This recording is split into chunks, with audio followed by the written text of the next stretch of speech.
Ladies and gentlemen, welcome once again to the DADPOCALYPSE Now Show. I'm your host, as always, Jason Gowan. Our guest tonight, one of the funniest guys on the planet. I'm super excited to have him on the show. You've seen him in Tacoma FD as well as My Boys and like literally every show on the planet the guy has been in. So you can catch his album, My Father Daze. It's available on iTunes. And he's a creator of his own fatherhood podcast, videos and websites, super funny stuff. And it's called the Dadlands. Ladies and gentlemen, welcome my guest tonight, Mr. Jamie Kaler. How are you? How are you, buddy? I'm fantastic. What a wonderful intro. And I love, dude, the opening graphics are, those are special. Thank you. I tried to shoot for the moon with that. It was pretty great. That's honestly, I feel like that's where the budget of the show went. The opening credits are the budget of the entire show. But it really is. I have to pedal the electricity in the house with a small hamster wheel underneath the desk. Absolutely. It's good to be on the show. Thanks for reaching out. I'm very flattered and I'm honored. And yeah, I'm homeschooling. Although I will tell you, I homeschooled from March 13th until last Friday. My kids went back to school yesterday and today. They're starting 1 week on, 1 week off in Los Angeles. So next week I'll be back to homeschooling, but I have been with they're in the other room. You know what I did? I gave them the babysitter of I started a movie. So we have probably a 90-minute window to do this. Oh, perfect. So you use the flat screen babysitter as well? Not even a question. Or usually, I mean, if I really want them to go into a deep coma, then I'll give them the iPads and they'll just be like, all of a sudden they turn into Neo from the Matrix and they're like coming out of the sludge and popping stuff out of their arms. How old are your kids? 5 and 7. Okay. Actually 6 and 7. Claire just turned 6 last Sunday, so she's 6. Very, very nice. So they're both girls, right? 2 little redheaded girls. So, you know, teen years are probably going to be, I mean, if I'm alive by then, they're going to be pretty crazy. You know, they're probably going to get arrested. I'm guessing they'll light things on fire. You know, the crazy redheaded girl in high school. There's some bad stuff happens with them. See, I don't know if my wife did a lot of drugs during pregnancy that I didn't know about, but that there's something wrong with my children. I'm afraid of them, because they're just, we had twins. I accidentally willed that into existence. I joked about it because they kind of run prevalent on my side. So I joked with my wife. I'm like, you're going to have 2 just like me. And we went to the doctor that day, and sure enough. 2 little boys? 2 boys? We have 2 little boys who are 2, and we have a 5-year-old boy as well. Dude, that's crazy. My friend, I have a friend, actually, you know what? You should have this guy on. He has 3. He has triplets. Oh, and he is hanging on. I mean, he's hanging on by a thread. Yeah, I kind of wanted to have twins right out of the chute because I knew we were going to have 2. So I was like, well, let's just do twins and get it over with. You know, it was like carrying bags from the car, grocery bags from the car. You're like, what? I don't want to take 2 trips. Can we just knock this out in one? Jamie, it's going to be super painful. You're going to hold up 87 bags. You know what? I'd rather hurt and do that. So honestly, I think maybe the twins thing is not a bad way to get it over with. My wife on certain days will agree with you. There are days where I will come in the house and it looks like a war has happened here. And she fears them as well. They have my genes. So I knew going into it with a 50% shot at me, there was, a 50% shot of them having some sort of mental illness, and they do. So of course they do. There's no 2 ways about it. I got news for you. With social media nowadays, I'm going to say every child on earth has some problems up in the brain. You know what's funny, dude? Here's the one bad thing about having the single child and then the twins. Is your first child a boy as well? Yes. So you're all boys. Here's the problem. You should have had the twins first, because then you would have only had to buy the 2 outfits, right? Right. And the single kid could have inherited those and paid it forward. But because you had the first kid and then the twins, you can't really give one of the kids that kid's clothes because they're twins. They kind of need to have the matching clothes, that whole kind of shebang. So Had you done it the other way, you could have only bought the twins' clothes, and then the other kid would have just had so many clothes to wear. Right. Yeah, exactly. Because I mean, the twins really do. I mean, yeah, the second one he would have had everything in duplicate. Where he's like, "Oh, I spilled something in my shirt. Don't worry, I have a second. My older brothers are twins." And then he popped the other one on and go, it's cold. He would have had a jumping diaper bag. Like all of his outfits, like would have been. Yeah, he would have been hooked up. That's funny. Unfortunately, we went the other way. I have to tell you, I really, really enjoyed throughout quarantine, kind of watching you with homeschooling your kids. I felt your pain a lot. Like what's that? Yeah. It's tragedy plus time. And I was like, it was happening in lives. And what's funny is I've tried to do it every week, but it's like, I just can't, because I write them. They're monologues that I then perform. But I mean, weeks at first I was having panic trying to get one out by every Friday. And then I was like, you know what? This is crazy. I have to homeschool my kids. And so it all kind of, I would do it when I found time, but it was getting limited at that. But yes, but I appreciate it. What were you going to say about it before I cut you off? No, I felt your pain through all of it. Like we don't go to school yet, like because of COVID daycares and stuff. We just weren't doing it. But I kind of like all my friends who have school age parents were like resounding your sentiment across the board. So I got. You have such a funny way of delivering stuff. I got such a kick out of the whole. Well, that's funny, man. Thanks. I mean, that was I've been writing a whole joke, a whole group of jokes about it. But I was like, how'd everybody do with their quarantine time? I've been super efficient. I went back to school, doing a double major of kindergarten and second grade. I'll be getting a degree in pain management. Not so much a degree, but I'm getting a lesson in pain management, and that lesson is alcohol. Because kids are killing me. Here's what's funny. I'm working on the next album. And I have a title, and I have a lot of it off of this year of just the craziness that's gone on. So I'm trying to but the problem is I can't get up live anywhere. So I'm just starting to get back up live, and hopefully I can pop it out by the fall. But yeah, it's like, thank you for saying that, because I kept writing those and my friends would call. And honestly, it was because I couldn't get on stage and I had no creative release, which is my therapy. Right. When you're an actor or a performer, your therapy is really getting on stage and just like, I'll tell you later, I had to shoot this crazy drama film last week where I had to cry. It was about breast cancer and everything. And I'm like, they hired me and I was like, you guys know I'm a comic, right? Like this is, and so I got to do it. And I was like, a couple takes, I was just streaming down my face. But you know what I realized? It's really hard to do that every take. And some of these people were such good actors. I was like, oh, Jesus. But yeah, this whole year has been so painful. And the ability to pop those out and kind of at least create something was cathartic in a way. It was just such a release. So and it was funny. I'd post them and I'd be like, does anybody like what I did? It's so crazy what we do, man. Right. Yeah. Because I'm sure like, when you do new material and you do it live, the audience can give you the feedback of whether or not that's working. And with an online audience, sometimes it's very hard to tell. Yeah. You get to a point where you've been doing it for so long. It's funny. I can kind of write in a vacuum to a degree where I kind of write, because I'm a huge fan of like Colbert. Mm-hmm. You know who I love is Eric Bogosian or like John Leguizamo. They're one-man shows on stage. Like for me, I'm a huge fan of comedy, but to go see somebody live for an hour, there better be something more than just set up. Like Rodney Dangerfield to me is one of the most perfect comedians of all time. Yeah. Ba-da-da-da-da, bang, bum, bang, bang. There's a cadence, there's a rhythm to it. It's like a drummer just banging it out, where he might get the most laughs per minute, where you're like, and the jokes are like, God, that's such a good joke.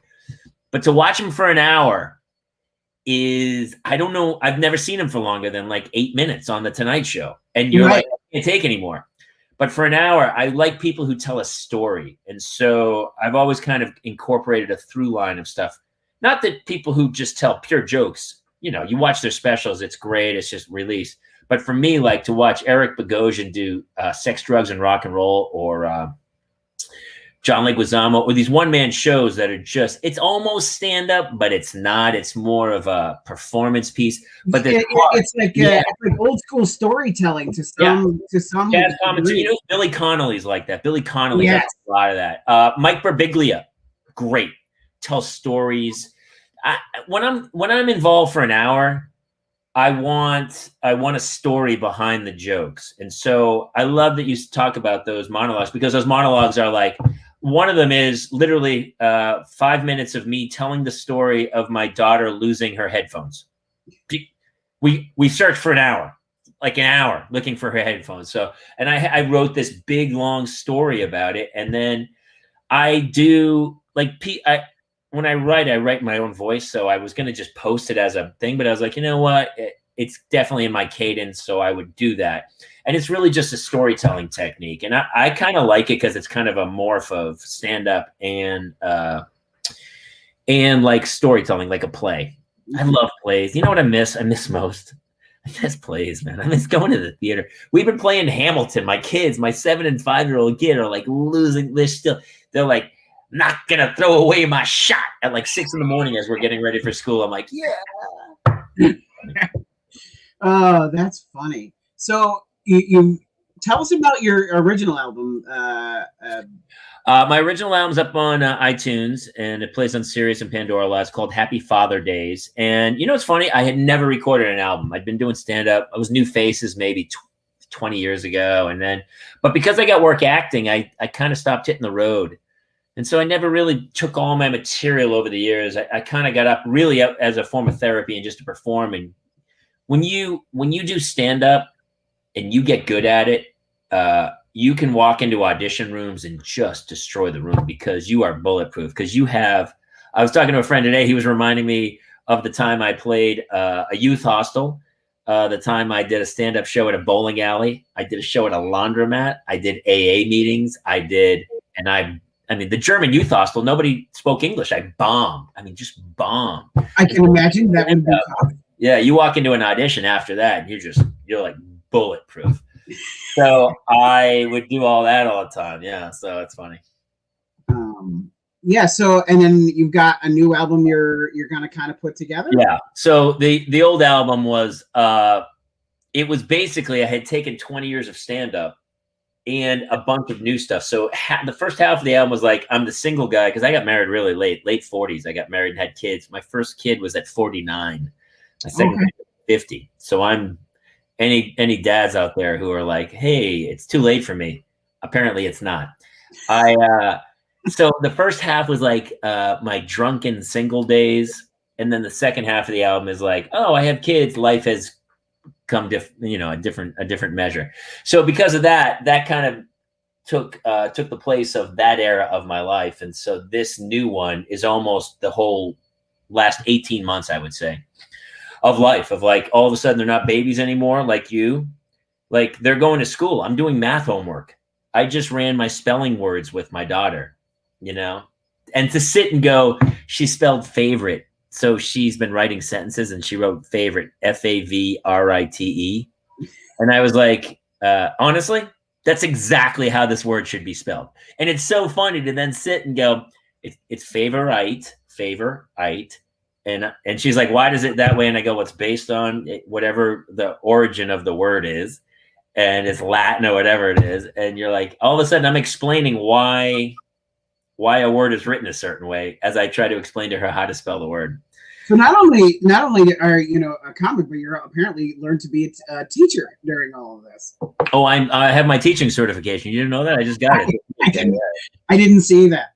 I applaud you on that, because I'm not sure I could do, and I'm hoping like we got our 100-year pandemic out of the way. Like I hope this is it. I don't think we did. But that's the difference. That's a paranormal question that we'll talk about at some point. Sure, and because you kind of touch on that world too, because you hosted a paranormal show, correct? I did, for Discovery. I thought because that's how I know Dave Schrader. I hosted Haunted Live with the Tennessee Wraith Chasers for 10 episodes, and then I hosted this. They did like a Superstar Paranormal event. It was so much fun. Dave Schrader from Holzer Files and Jack Osborne, Ozzy Osbourne's son, was there because he has a paranormal show, and all these people. And we did the Salem witch trials the October before the pandemic started. And they did a crazy paranormal investigation. I hosted this 4-hour live event. Live. Okay. Yeah. It was like 32 degrees. I was shaking, and I was like, "Welcome back to Haunted Live. Coming up in the main house, John Proctor's house." It was hilarious, and it was so much fun. And our mutual friend Dave Schrader was fantastic. Yeah, Dave is fantastic. He's a good friend of the show. He's been a good friend of mine for a long time. Really, just a solid, great guy. I mean, talking about, has he been on the show? Because he is. He is. Yeah, he's been on. He has 72 children, I believe. Yeah, well, I had joked with him. I'm like, by 2024, it's estimated that 1 out of 4 people will be a member of Dave Schrader's family. Dude, that's the better joke. That is a way better joke than my cheap 72 kids. That is a seriously polished late night set show. That's funny. Funny. Yes. So I saw that you did some online sets of stand-up. I've done a bunch of Zoom sets. So at the very beginning of the pandemic, you know, like the rest of everybody else who's watching, I was motivated, I guess is the word. Is it motivated when you're like, yes, let's not just try to stumble through this, but let's actually accomplish something. Mm-hmm. And that slowly faded. We were also living in the middle of a construction. We were adding a bedroom above the garage. And so the whole house was torn open for only a year. It was only 1 year of construction. And I was homeschooling 2 kids while they were sanding, painting, and like nail gunning the shit out of the house. There were days I was like, I am about to fake my own death and move to Bali. I'm not going to make it. Like, we were hanging on by a thread. Train wreck. Yeah, it was gruesome. What was the original question? Because I was like, whoa. No, that's kind of the course of things with this show. Nothing ever stays on track, and we just sort of, wherever we go, we end up. Well, I want to talk about your online stand-up, the Zooms. Oh, the Zoom stand-ups, right. So at the beginning, I was totally motivated, and I was doing stand-ups. I was doing Zoom shows, and so I did a handful of shows, and there was a couple that were pretty good. And you know what I started doing? So I host. I have a group called the Dadlands. Mm-hmm. Yeah, and it's all parents, and that's not parents. It's just dads. It's all dads who come in. And so I was doing this every week Thursday night show called the Dadlands, but it was only in the group, so it was very private. It was like 20 to 30 guys, and I was doing stand-up shows in that, and I was bringing comics in, Jimmy Schubert, all these kind of name comics into this private group because no comics had anywhere to run material, and we were writing, and we needed the therapy. So we all started doing these very small Zoom shows, but the truth was they were terrible. There's no feedback. You're sitting here telling a joke, and the time delay was off, and and all of a sudden the dude who's supposed to be watching the show and laughing is, hey, there's Freddie. Oh, I love Freddie. We're doing a Thursday again soon, Freddie. The people who were supposed to be watching would, all of a sudden just get up, walk away, and all of a sudden, there was noise, like all of a sudden the alarm went off or something, and so you would hear everybody's thing, and they tried to mute people, but it was just a train wreck of epic proportions, and so I wasn't really getting the feedback I would have liked, but since then, I kind of have less lightened up on it. And so in the last few weeks, I've done a handful of Zooms, but it's also because I was more professional and I sat down and I wrote actual jokes that I wanted to try out. So I did a show the other night that was like 100 people in it, and they were really well behaved, and everybody was great, and it was really fun. So they're hit or miss. If all of a sudden the audience is respectful and quiet and paying attention and knowing that they, instead of saying I'm in my own house and say I'm at the show, then it was great. And they laughed. There was a little bit of a delay, but it was okay. As long as people were there and kind of participating, it was pretty fun.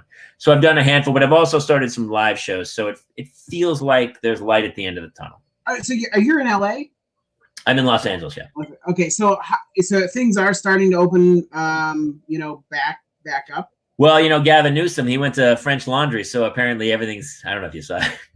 I did see Our governor literally goes, hey, everybody, we need you to stay in the house. This is crazy. You've got to be careful. And then that night, he's with 20 people at French Laundry, where you're like,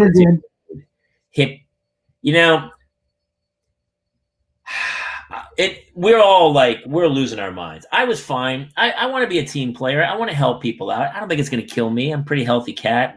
Who knows, maybe, but I want to help out. But at some point you're like, okay, is shutting down the universe better than getting our kids back in school? For me, it's about the kids. And I mean, it's been a year. My daughter did kindergarten. She really she doesn't know anyone in her kindergarten class. Didn't know anybody. Crazy. I know. She didn't know anybody. She did the whole thing on Zoom. She kind of knows. She knows him as a pocket of like, oh, that's Bixel. That's Beckett. That's Chaplin.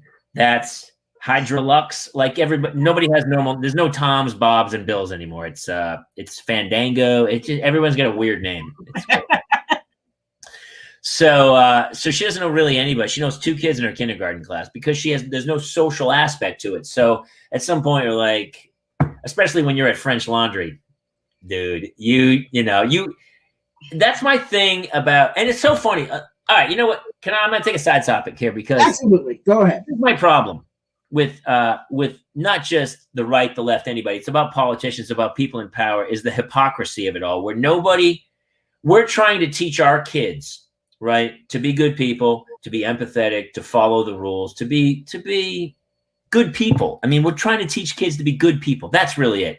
And the people at the top who are supposed to be the people who are fighting for us, who are supposed to be profiles in courage, are the most hypocritical people on all sides, where you're like, I just want someone to stand up and go, how can I help others?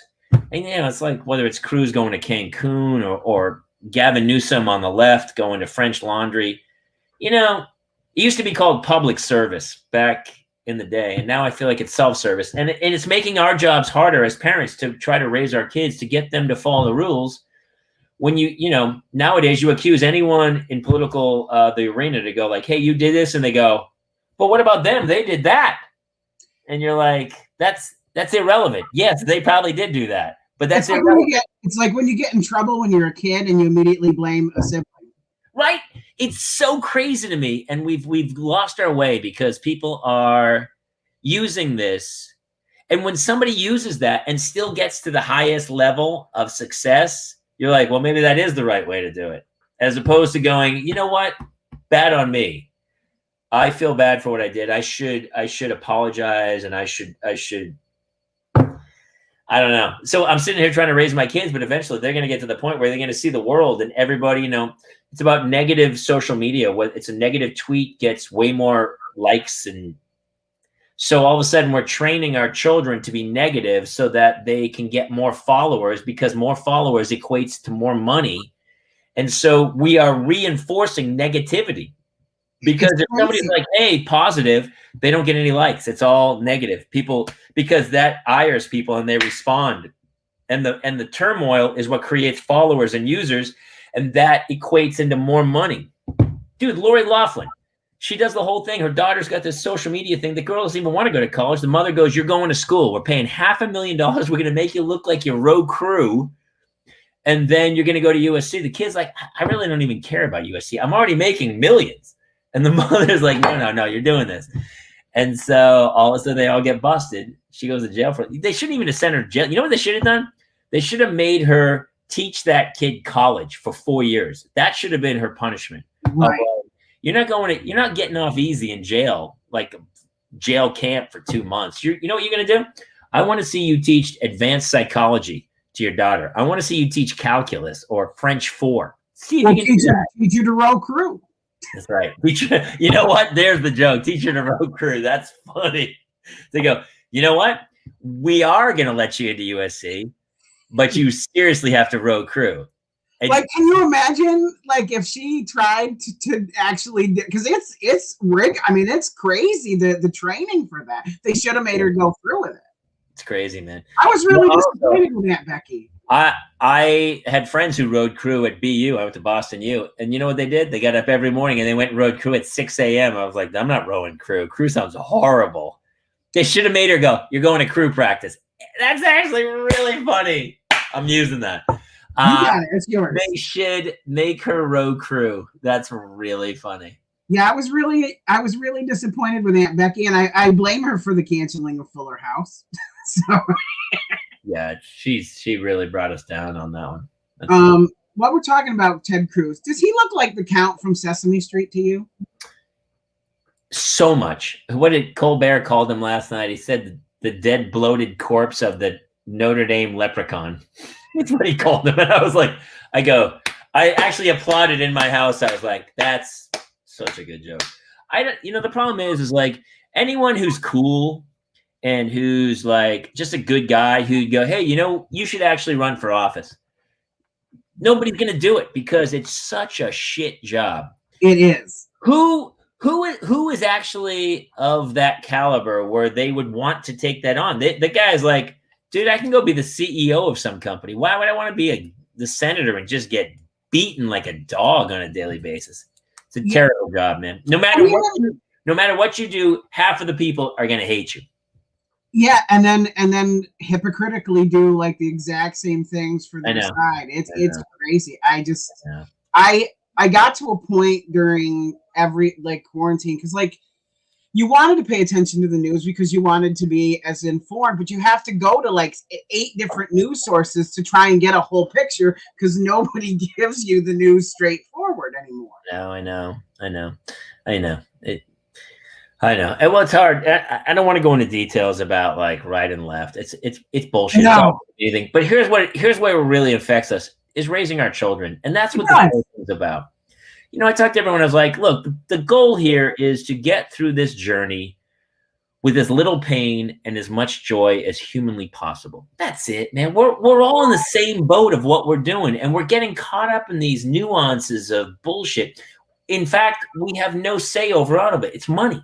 It's the people who control the most amount of money dictate. The only reason Ted Cruz has won is because some right-wing fun guy put the money behind him, and the money is what wins the election. And it's not just the right; it's the left. It's the same. It's It's across the board. It's whoever has the money and wants that dude in power.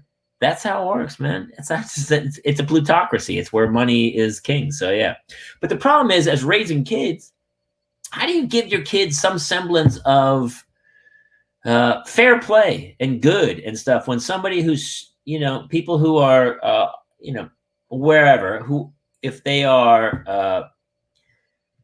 maybe not on the up and up, it's just people. All of a sudden, you see so many people who are a little suspect, and all of a sudden they are so successful. Whether it could be in the arts too, it could be an actor, it could be people who are doing things. It doesn't matter who and where, but it's power. It's about power, and they become powerful. And then you're trying to teach your kid to be a good person.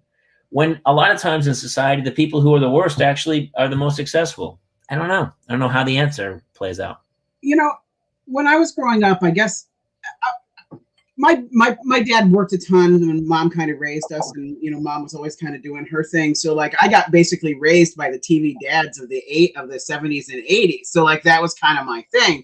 So I brought that to my own parenting thing. I try to have the talks. I try to, I want to have the Mr. Cunningham talk. Me too. And that's what I've wanted from parenting from the very beginning.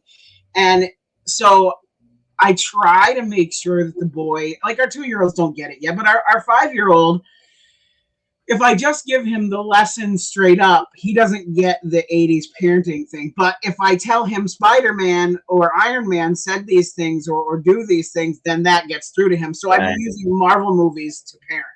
And it's working because if I tell him I need him to watch his brothers while I run, trash out to the sidewalk because that's what Spider-Man would do, I can get him to do that no problem. That's funny. What's your style of parenting with the girls? It's funny. Since day one with my first daughter, I spoke to her like she was my peer.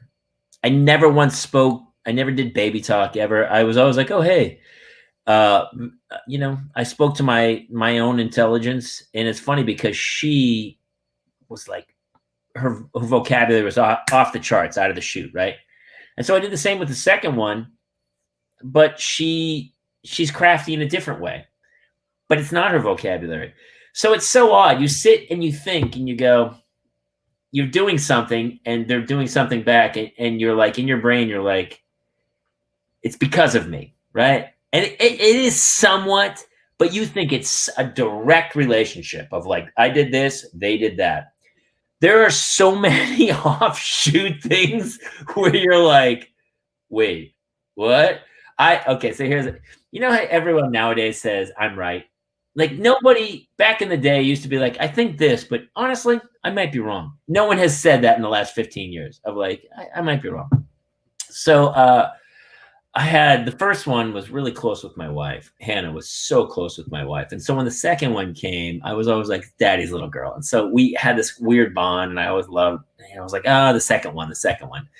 And she kept climbing out of her bed. She was maybe 3 or 4 years old. And she was climbing out of bed and she was coming to my bed, sleeping. And she would sleep right next to me. Like not my wife. She would come next to me. And I'd always have that, that Sophie's Choice in the middle of the night where you're like, do I get up, exert the energy, step on Legos, maybe trips, kill the kid or something, or do I just let her sleep here and kick me all night and still not sleep? Like it's Sophie's choice, but either way, you're not sleeping. No. She's like a 50-pound bag of wet cement, and I walk down the hall, and even then, like trying to navigate through the dark, all of a sudden you're like bonk, and your wife's like, "What was that?" And you're like, "Nothing." But don't worry about college plans. This one's for trade school. This is not a big deal. You got to put her back in her bed. And so the whole time it keeps happening all the time. And part of me's fighting, but like, no, but part of me's like, it warms my heart. She would sleep next to me. And so I was always in my brain, I was like, and I knew I was right that she loved me more. The love for me was so much. It was so deep, and we were going to be bonded forever. She was only like 3 or 4, but I knew for our life we were going to be connected. And then one day, like middle of the night, she comes into our bed, and our pillows are off. I sleep with a very thin pillow. If I sleep with a thick pillow, it hurts my neck. And so I have a very specific pillow that might be so old and moldy that I just don't want to trade it in because it's exactly the depth that I enjoy under my head. And so for some reason, I don't have that pillow. The whole place has moved around. And we had a pillow dam down the middle, and like the little buffer of pillows. And then I have actually a bigger pillow for some reason. I probably was drunk the night before. Something weird was happening. And so Clara came to climb in, and she went to lay next to me. And she laid next to me for about 4 seconds. And all of a sudden I could feel her body being like, what? I can't. And then all of a sudden she was gone. She was on the other side of the bed next to my wife. And I was like, what just happened? I looked over. My thin pillow was next to my wife. And so the ending of the story is my daughter didn't love me. She loved my pillow. She loved the fact that the pillow was so thin that her little head fit perfectly on it. And so none of the other pillows worked. But I was so convinced it was personal that she loved me but I think that's how we look at the world. Like we see things with such certainty, when in reality, it's perception, and perception is reality, but it's not reality. It's your own personal reality. So for me, I'm sure I walked around to people and they go, how's the new kid? And I go, she fucking loves me, dude. We are bonded. She is my girl. And then like 6 weeks later, my friend's like, how's the little one? She fucking liked my pillow. She just liked, it was just a pillow. She just loved my pillow. God damn it. What was that like as a blow to your dad ego? Like, was that just crushing? Dude, it hurt hard. Yeah, it totally resonated. Where I was like, it made me really question why I had kids in the first place. I'm not gonna lie to you. It really upset me. I was like so set on the fact that she was my girl and she was, and then I was like, when something has, it probably equated to like when you thought that Santa Claus was real, and then that 1 year passes and you're like, Santa Claus is bullshit. And unless you're listening and you're a young child, then Santa Claus is still real. But it was like that catastrophic to me. Like it changed, it grew me up where I was like, I guess I'm not as innocent as I thought I was. Like, there's no love in the world. Like, kids just love pillows. They don't care about me. Like, there was nothing. There was no reality to it. It was just like off. It just set me off. I just really was pissed by the whole situation. I tried to, because I wanted to be the most loved parent as well. Like I wanted that, and so I would try to get our 5-year-old to assign a numeric value to the love, so that my wife would have to tangibly hear a number that was higher than hers. And it worked really well for a while until one time behind my back, he didn't know I could hear him. He said, I really actually only love Daddy 60, but I tell him 3,000. And I was like, what?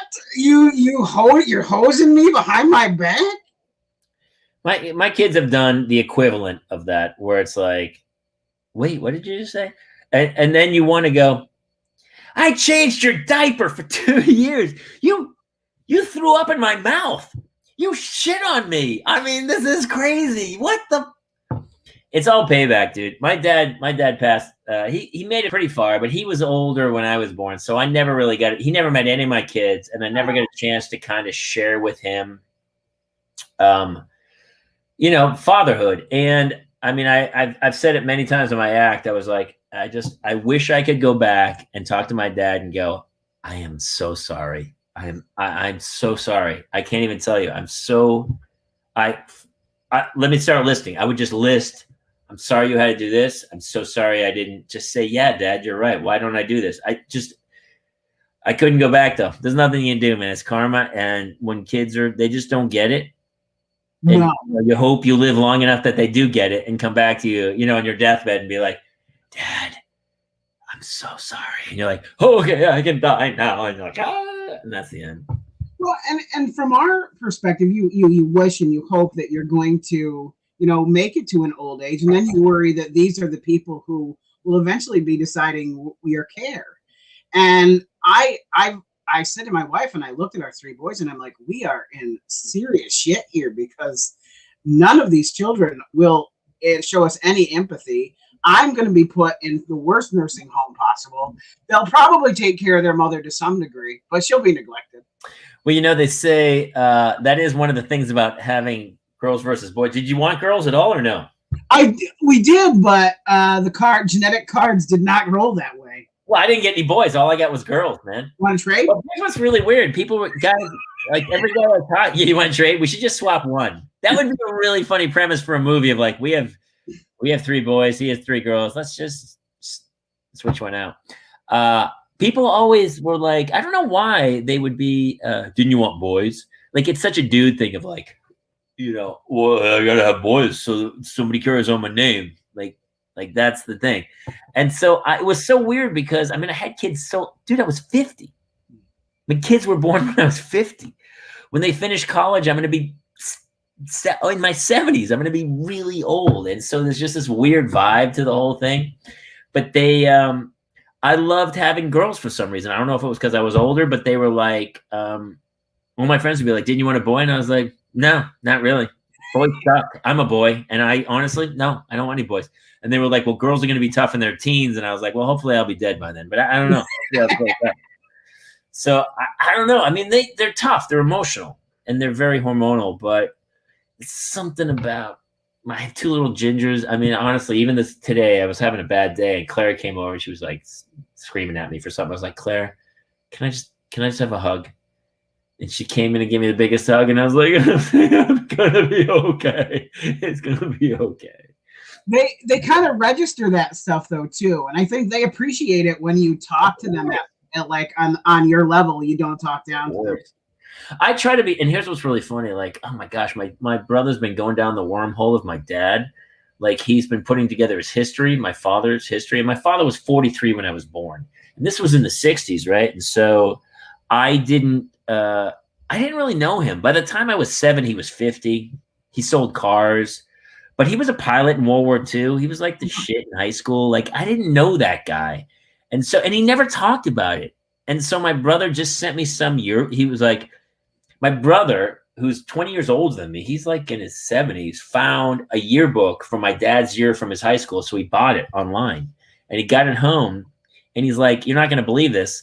Our father was in the junior year play. He was in the play junior year. He played piano.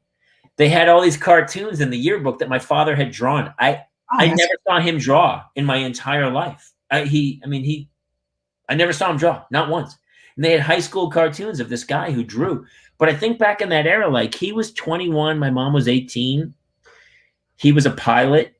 He was going to the war in World War II, and she had a baby. And whatever he loved of like drama and music and art kind of went by the wayside. And he did that. And then by the time he got back, he had 2 kids and he got a job, started selling stuff because he had 2 kids to raise. And so there was this weird dynamic. And I feel like I kind of, in some way, it's so funny. I wish he was there so I could embody it and tell him, because he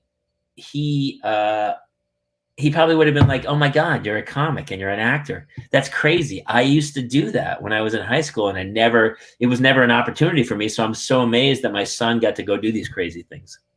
Yeah, that's cool. What went through your head like when you discovered all this stuff? Dude, I was a Navy lieutenant, right? Yes, I did. Yes.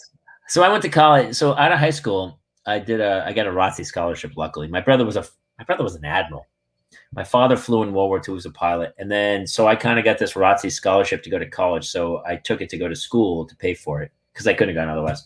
And so after college, I had to do 4 years. So I said, I don't care what ship you put me on, put me in San Diego, because I wanted to go warm from New Hampshire. And so when I was out there, and then I stayed for an extra year, I did 5 years in. I really liked it. I almost did 20. I almost stayed. I was going to be a ship captain, and I really liked it. I was combat systems officer. I was ASW officer. I did all these different things on the ship as a junior officer. And I was going to stay. And then for some reason I got out, and my father was heartbroken. I've done so many bits about, like, he was heartbroken, which is funny. You would have thought he would have been, as a comic and actor, to be like, you should follow your dreams, but he didn't. He's like, that's interesting. 20 years, get a pension, it's safety. That's how they thought. That was that era. That was the Depression era of like, dude, don't give up a job. That was just their mentality. But I was like 29 years old, 30 years old. And I said, I don't care. And so I got out and I got some acting work in San Diego for a year or 2. I got a job bartending, didn't give a shit, lived on the beach. And then at 30, I was like, I'm going to move to LA and become an actor. And everyone was like, you're insane. And that was, 20 something years ago. And kind of turned out okay. So it was just this weird thing, but it was so funny to look back where your parent was like, they kind of had those inklings when they were young. Like the seeds were there, but they didn't, you didn't know. My father was a huge smartass. I mean, he was passive aggressive Irish, drank Schlitz every night.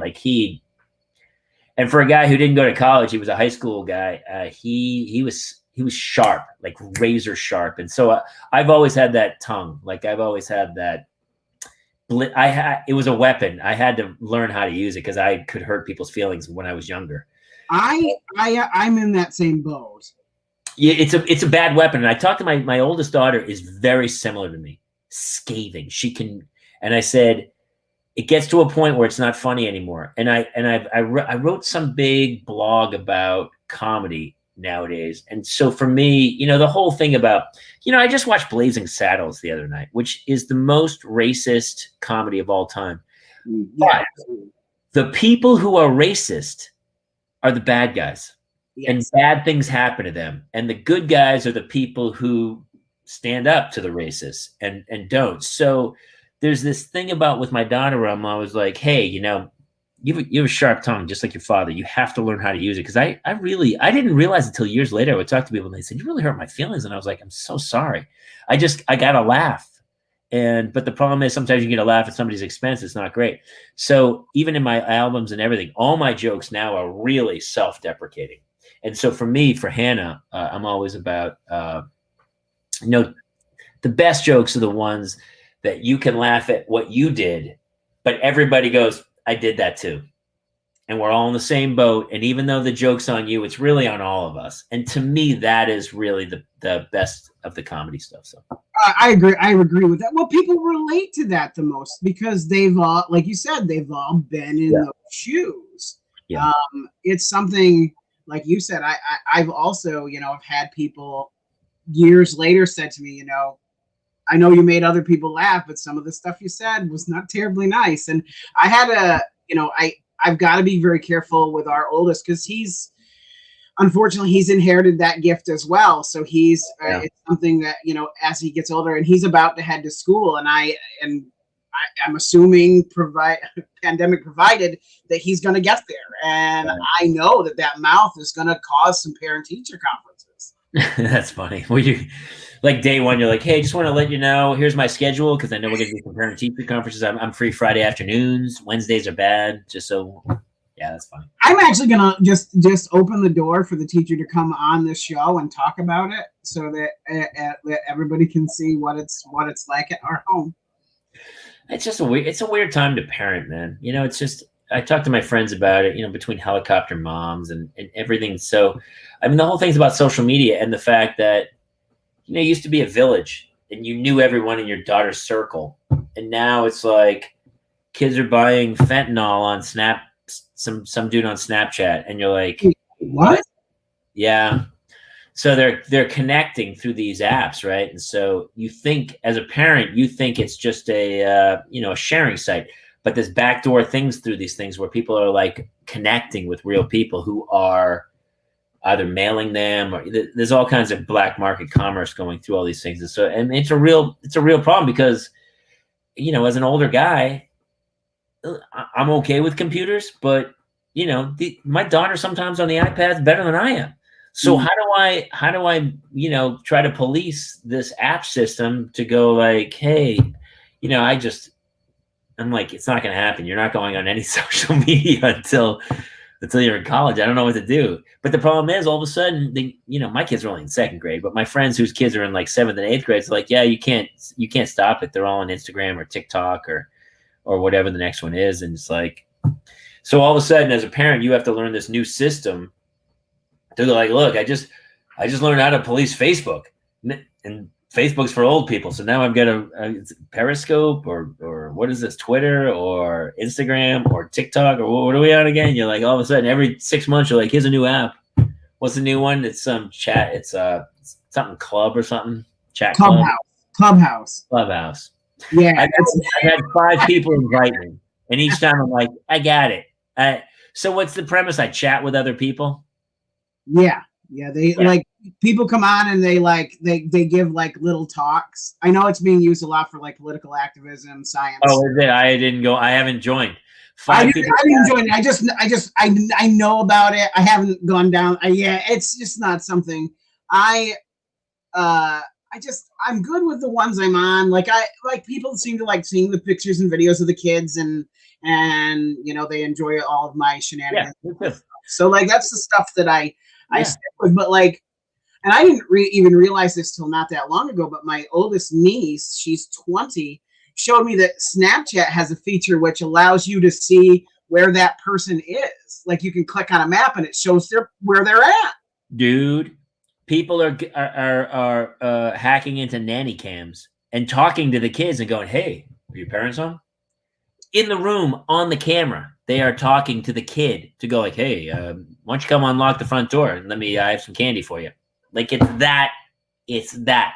And everybody's wiring everything up. I don't need to start my car from the fucking plane as I land. I'll start it when I get to it. I get it. It might be a little cold. I'll survive, man. People in the 1860s had their fucking legs cut off. And we are so like, let me just push a button and make sure that all the lights in the house are, you know, what the fuck, man? Walk around and turn your lights off. Stop this shit. Drives me crazy. But people are going to go, okay, boomer, I'm the old guy. I get it. It's all an app. But at some point, you turn into Neo from the Matrix and you're just in a fucking puddle of goo going like, thinking it. I get it. It's coming. I think, and more and more, like we just sort of, we lose like the ability to do like things by hand and everything goes. Although without that, this show would not exist. So listen, I'm for it. A lot of it's really great, but it's like dynamite. You know, when Nobel invented dynamite, he was like, now we can really mine the earth and get coal at the time or whatever the power supply was that they were trying to get out, or stones or whatever they were trying to get out. But then some dude was like, hey, dynamite, that's actually you know what? I could blow up Fred and I'm trying to bang his wife. And so I'm going to use it. I think the internet's like that, where it's like there's so much good that can happen. But there's a dude in a basement in Minneapolis right now, you know, putting together a group of people who are lost and have a lot of weapons, and they are trying to do something. You know, you're like, what are you going to do? You know, it's good and bad, but at some point, technology is going to, you know, you can only control people. So they're shutting down. I mean, it's like we sit there, we're building all these weapons to blow up the earth, and you're like, they're not going to do that. They're going to online. You can shut down power grids, right? Exactly. Yeah. Shut down nuclear. You can do it whatever you want over the grid. You can take over somebody's car. You can take their car over. Like some of the yeah. So I don't know what the answer is, but I'll be long gone by then, my friend. Yeah, but I mean, what's that like for you? You know, as a parent, like how are you like other than keeping your? We deal with. I talked about the fact that, and my father had, you know, he raised 6 kids. My father raised 6 kids. He bought, in my life, we owned one phone. There was a phone, rotary dial. I think we eventually got a push button one, and then I think eventually when I got like in high school, we had dude, I have a new phone my phone's $2,000. The phones are, a new iPhone is literally $2,000. It's a computer, right? And you're like, at some point, you're like, we become so acclimated to that we stop picking our heads up to the handful of people who are in our community that would, like the people across the street who would actually like come over if there's a fire, somebody who would help you and be part of your team. You can't talk to your online friend in Norway and go like, you know, there's just something about a community, about a clan of people. And, you know, I think that's being lost because people are like just totally absorbed. How could you not be? The world is there. The whole universe is right there at your fingertips. I get it. But at some point, you have to pull up and be tactile and actually like touch people and be visceral and be here, as opposed to like in the world of the media. Yeah, I agree. Well, and kind of going along with this, we had a question from a viewer, something that they wanted us to talk about the show about, and I think you're the perfect person to talk about this with. So let me read it. I'm recently finding myself going through a very heavy divorce, which has left me in a major financial predicament. I want to be the best father I can be to provide for my family. Is it wrong for me to consider being a father going the route of becoming a male OnlyFans type adult performer? Yeah, what do you think? So interesting. I saw a woman who was doing this, who was making, I mean, stupid money, right? Right. This honestly, if I was in a debate club in college, I could go either way on this, and I could crush it because both sides I think are going to be true. Here's the problem: is that the long-term ramifications may be detrimental. You know, I don't know how long things live on there. I don't really know the OnlyFans. I've never been on it. I'm not gonna lie. I've never been on it. Lie and go like I have. But I also, as a guy who's not really, you know, I'm an Irish Catholic repressed gentleman who only knows love through a firm handshake, I always say. But I wish I wasn't repressed. I love like the French mentality of the world of like sexuality in the open. So listen, if you can make money, if you're raising your kids and you're making some serious bank, then I'm going to say, yes, it's okay. It's okay. But I mean, you're going to have to deal with the ramifications of your community because some people are not going to see it as okay. But you know what? I am a big fan of like, you got to do you, man. I said it to it's actually when my kids get older, they're going to go, you do you. Because that's what I say to my kids all the time of like, listen, man, at the end of the day, we're a family. We're all on the same planet. We're a city. We're whatever. But at the end of the day, we're all on a solo journey, man. And it's your world. You've got to own it. So if you believe it and you follow that path and you think you're doing right, as long as you don't hurt anybody else, I have no qualms about what you do, and I'll defend you to the end. So if it's all of a sudden that's your best source of income, and you're doing this thing and you're okay with the, sexuality of it, then that's your world. So I'm going to err on the side of, I'm okay with it. It doesn't bother me. I know it will bother other people, and your kids may deal with some grief when they get to high school, right. Or maybe they'll be the coolest kids in school where they're like, "Hey, my dad. I mean, he's got some. He brought his A game, and honestly, chip off the old block.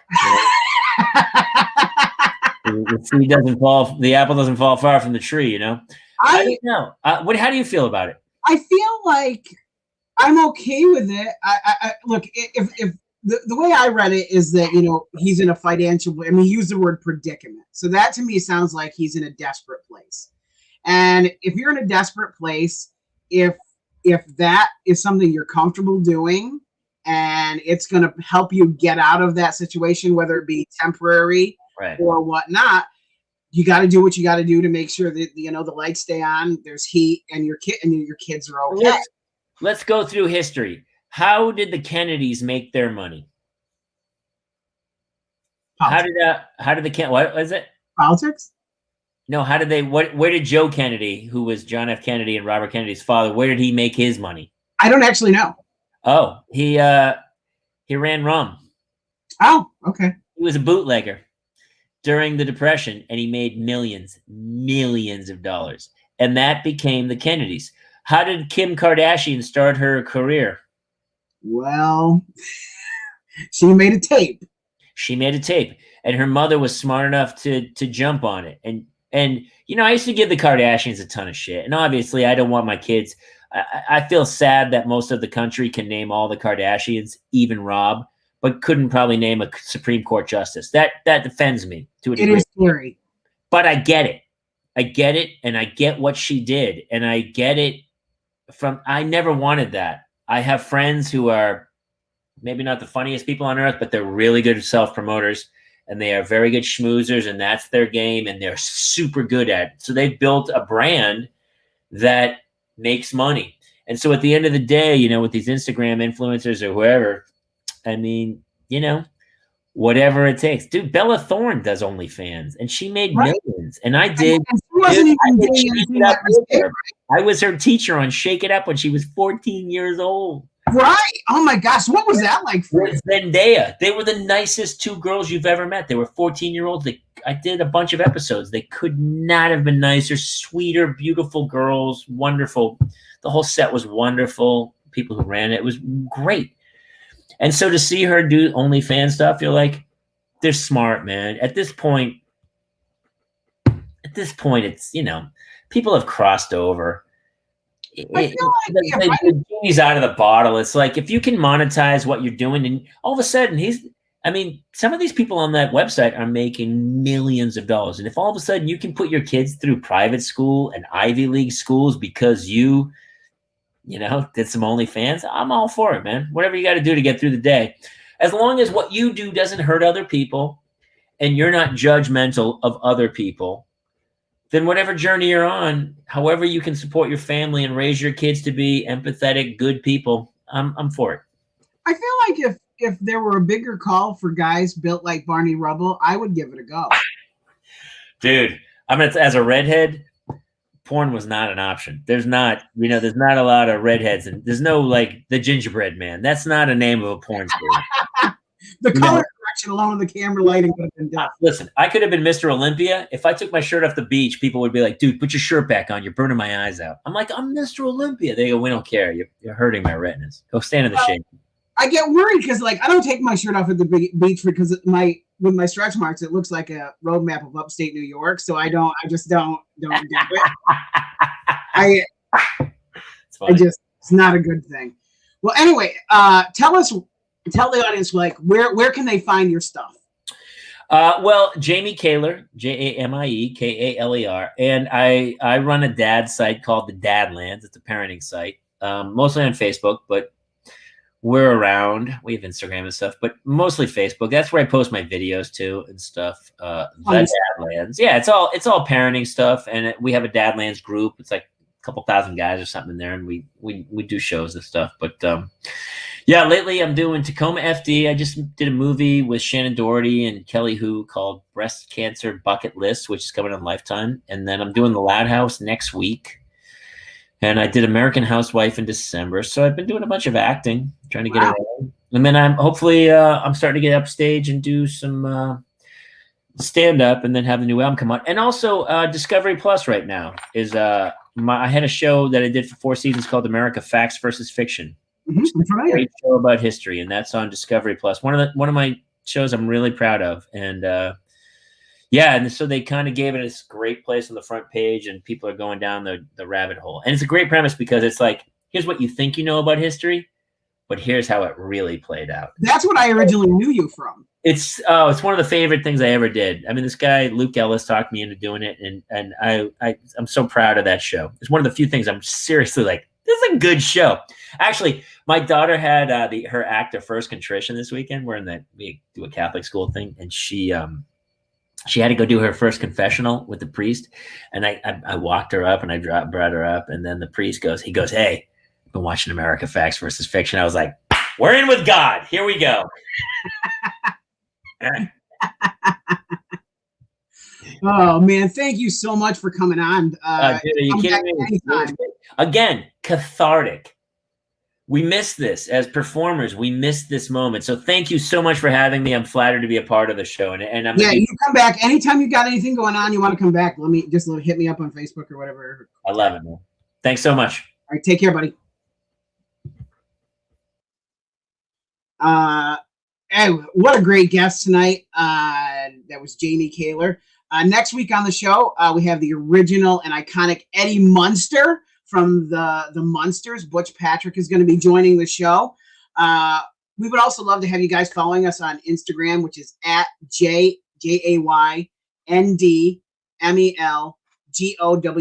That's Jay and Mel Gowan. And then at Twitter, it's at Jason Gowan, which is JASONGOWIN.